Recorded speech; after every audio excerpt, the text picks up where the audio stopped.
Baik anak-anak, untuk hukum syara yang pertama adalah wajib atau fardu ya.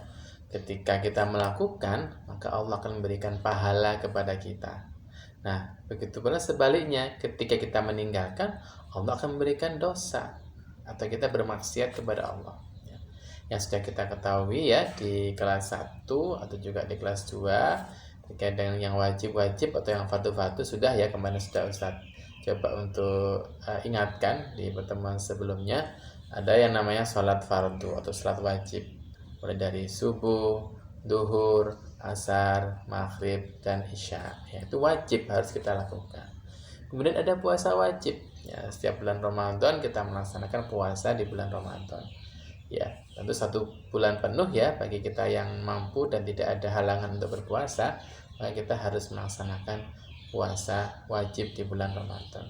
Nah, itu yang kemudian perlu kita ingat-ingat. Kalau wajib itu harus dilaksanakan, tidak boleh ditinggalkan. Jika ditinggalkan akan mendapatkan apa anak-anak? Mendapatkan dosa. Kalau dilaksanakan akan mendapatkan pahala. Jadi milih mana nih?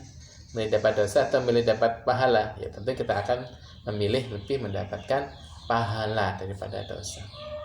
Dan yang kedua adalah sunnah atau mandub ya. Sunnah atau mandub ini ada suatu anjuran atau kemuliaan bagi kita untuk melakukannya.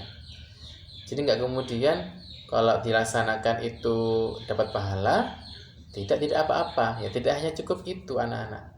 Jadi kita harus termotivasi atau ada suatu keinginan untuk melakukan. Karena lebih utama untuk mendapatkan pahala ya kan, daripada kita tidak mendapatkan apa-apa ya kan, meskipun itu tidak berdosa ya.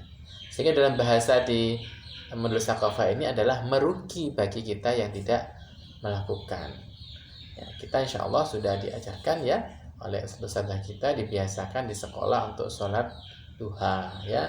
Kemudian termasuk membaca Al-Quran, itu termasuk hal-hal yang sunnah dianjurkan. Nah sehingga kalau kita nggak sholat duha, tidak membaca Al-Quran, itu merugi sebenarnya ya kan. Meskipun tidak dapat dosa ya, tapi merugi itu kan eman kalau nggak dapat pahala ya kan. Sehingga mari di usia kita yang masih muda ini, anak-anak yang masih muda ini, yang masih kecil-kecil, yang masih imut-imut ya, masih cantik-cantik, masih ganteng-ganteng, masih solih-solih, mari kita berbanyak yang sunnah.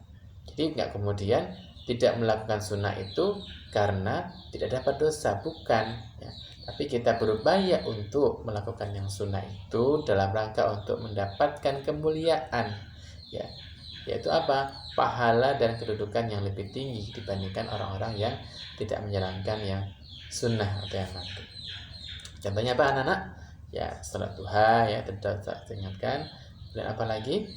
Membaca Al-Quran ya kan, dan lain sebagainya. Nanti di akhir pembahasan ini kita akan evaluasi atau review lagi dengan beberapa soal ya. Kemudian yang ketiga adalah mubah ya. Mubah itu adalah pilihan. Namanya pilihan, jika diambil tidak apa-apa, kalau tidak diambil pun, tidak dilaksanakan pun juga tidak apa-apa. Contohnya apa anak-anak? Bermain ya kan. Kemudian apalagi kita menonton tayangan yang ada di media-media yang sudah ada. Tapi ingat, yang dilihat itu harus suatu hal yang itu memang mubah atau boleh untuk dilihat. Contohnya melihat tayangan terkait dengan apa? Keindahan alam semesta ya kan, agar kita semakin bersyukur. Terus bermain yang bagaimana? Bermain yang tidak melalaikan ya. Contohnya kita bermain dengan hewan kesayangan kita, yang punya kucing, yang punya hewan-hewan yang lucu-lucu ya, itu boleh-boleh saja. Bermain dengan adiknya, bermain dengan saudaranya, entah itu bermain boneka, mobil-mobilan, petak umpet dan sebagainya, itu boleh, silakan untuk dilaksanakan. Tapi ingat, jangan sampai kemudian melalaikan waktu. Nah, kalau melalaikan waktu, mainan yang melalaikan waktu dalam bahasa Arabnya itu laghwun, melalaikan, itu masuk ke yang keempat, yaitu makruh. Jadi kalau sampai kita bermain itu kita lupa sholat ya kan, kita lupa akan ibadah, bahkan mungkin tahfidznya lupa ya kan, kemudian apalagi sholat duhanya juga lupa ya, melalaikan yang itu sunnah apalagi yang wajib ya, maka itu menjadi suatu hal yang makruh untuk kita lakukan ya. Meskipun kita akhirnya sholat ya, kadang kita sholatnya di akhir waktu. Kenapa?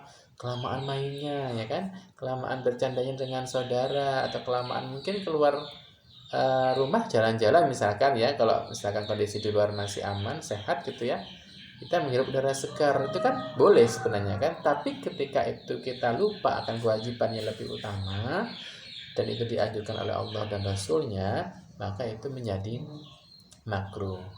Nah, sehingga kalau kita melakukan yang makruh-makruh tadi ya, kayak bermain itu berlebihan waktunya, tidak ingat waktu sampai lupa sholat dan kewajiban-kewajiban yang lain, maka kita akan merugi. Sehingga kita harus meninggalkan yang makruh-makruh ini ya anak-anak ya, dengan harapan kita akan mendapatkan pahala atau kemuliaan ya. Jadi ini kebalikannya yang sunnah ya. Kalau yang sunnah tadi itu ketika dia melakukan mendapatkan pahala atau kemuliaan, sedangkan ketika dia meninggalkan itu akan merugi. Nah, kalau makruh ya, ketika kita melaksanakan itu merugi, nah ketika kita meninggalkan kita akan mendapatkan kemuliaan atau pahala. Baik, kemudian yang terakhir adalah haram. Ya. Kalau haram anak-anak, ya, haram itu bagaimana? Haram itu kebalikannya yang wajib atau fardu. Jika wajib atau fardu kita lakukan berpahala dan kita tinggalkan berdosa, maka yang haram justru kalau kita lakukan akan berdosa. Kita akan mendapatkan, ya kalau kita belum bertobat ada siksa di neraka kelak, di akhirat kelak. Ya. Dan ketika kita meninggalkan, maka akan apa? Berpahala. Ya. Jadi contohnya apa? Misalkan kita makan babi gitu ya. Kemudian apa lagi? Memanfaatkan sesuatu yang haram misalkan. Ya. Itu juga termasuk contoh-contoh perbuatan yang dilarang, termasuk tidak menutup aurat. Nah, itu termasuk haram itu ya. Kemudian ada lagi bergaul dengan yang berbeda jenis ya, dengan ikhwan yang itu misalnya akhwat sama ikhwan itu tidak ada batas, tidak ada aturan, maka itu suatu keharaman. Jadi harus kita tinggalkan ya ketika kita tahu bahwa itu adalah suatu hal yang haram. Baik ya anak-anak, itu ya pengantar di materi hari ini terkait dengan hukum syara yang 5 ya, 5 ya. Kalau ini 10. Yang 5 mulai dari wajib, kemudian sunnah, mubah, makruh dan haram ya. Contohnya ada satu-satu di sini ya, di modul halaman 41 bisa kalian cek. Yang wajib tentunya sholat 5 waktu, yang sunnah contohnya sholat sunnah duha, yang mubah contohnya bermain sepeda ya, termasuk tadi ya, bermain-main bersama adik, saudara dan teman. Yang keempat yaitu makruh, contohnya minum sambil berdiri ya, minum sambil berdiri karena adabnya minum itu diutamakan adalah duduk termasuk makan ya. Dan yang haram adalah makan daging babi. Baik, itu ya yang bisa saya sampaikan. Semoga pengantar ini memberikan wacana pada kalian. So kita akan lanjutkan besok Jumat ya, pelajaran Saqafah masih tentang macam-macam hukum syara. Baik, dari cukup sekian, mari kita akhiri dengan baca doa akhir majelis, istighfar dan jika berdoa, doaan subhanakallahumma bihamdik asyhadu an la ilaha illa anta astaghfiruka wa atubu ilaik. Ihdinas siratal mustaqim. Wassalamualaikum warahmatullahi wabarakatuh. Sampai jumpa besok hari Jumat.